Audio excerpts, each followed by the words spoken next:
homemade buttermilk fried chicken sandwich with cheese on my homemade bread. Stay tuned.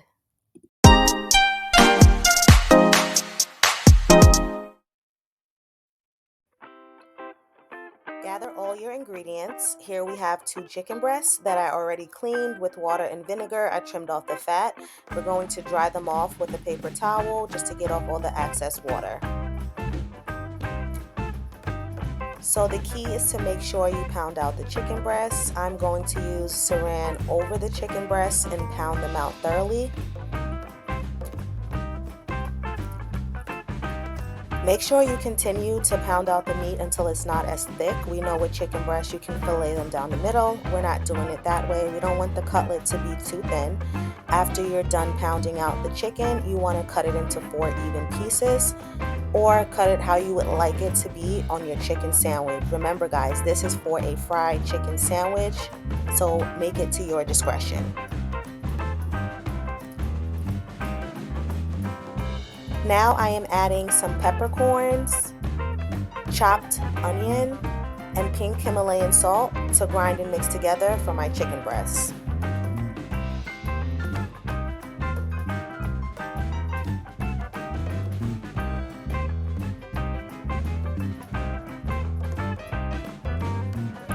Now we're going to season our chicken.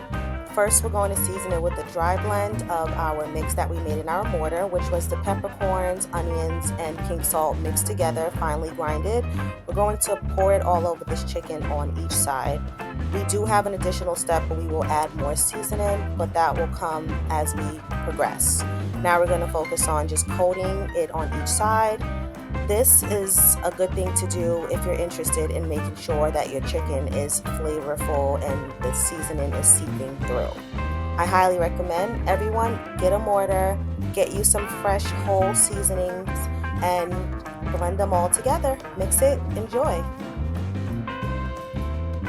In this bowl I have buttermilk that I did make by using whole milk and a tablespoon of vinegar. I then added these red pepper flakes, smoked paprika, adobo, cayenne pepper, and Tabasco sauce. This is a nice flavorful blend. It will not be spicy.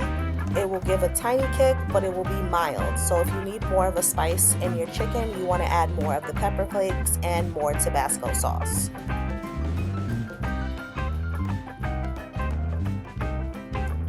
Now we'll add some pickle juice. Key ingredient, don't forget it. Now that we have our buttermilk seasoned, grab a whisk or a fork or a spoon and mix this all together. This buttermilk seasoning blend is going to be key to the marination of your chicken. This is going to give you crispy, juicy, tender, flavorful fried chicken. Alright, so do not skip this step. Add it in, let it sit. Place your bowl in the fridge for an hour or up to 24 hours. While my chicken is marinating, I'm going to multitask. I chopped up some cabbage and tomato before I press start, but what I did was I added a little bit of vinaigrette to that to let it sit, and I'm going to add this on my sandwich. I decided to make a sauce using whatever you can find in your fridge. So go in your fridge, see what you have. I have Hellmann's, I have mayonnaise, Hunt's tomato sauce, and some mustard. So I'm going to combine these ingredients together to create a sauce. And I'm going to also use some of the minced seasoning that we made in our mortar and add it to this blend as well. Mix it all together, and now I have a sauce. You can use whatever you have in your kitchen. The goal is to make efficient meals using what we have on hand. So mix it all together and we have a beautiful sauce. And look how beautiful this sauce is. Quick, easy, efficient, and delicious. That's always the goal. Grab a bowl, and now you're going to make your flour mixture. I'm going to use all-purpose flour and cornstarch. I'm going to mix in the smoked paprika, adobo, cayenne pepper, and I have a seasoning blend that I created and I'm working on launching, and that's what is in that black little cup, and we're going to add that in as well. and mix everything together.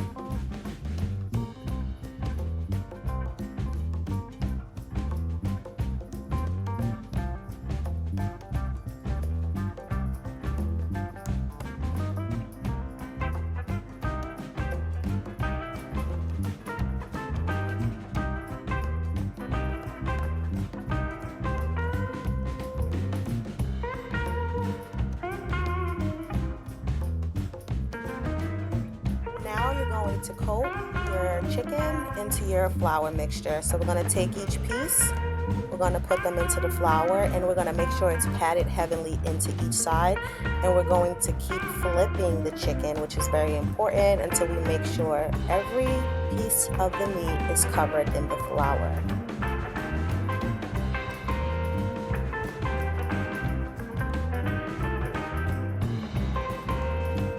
I have my oil heated to 350 degrees. I know you're like, why is there such little oil in the pan?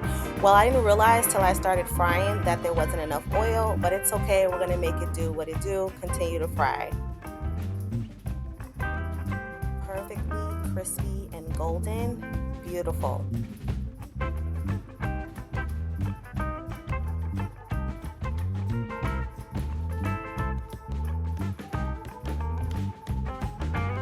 I'm using my homemade delicious, oh my goodness, bread that I created. This is a sandwich roll. It has truffle cheddar and jalapeno. It's delicious, amazing.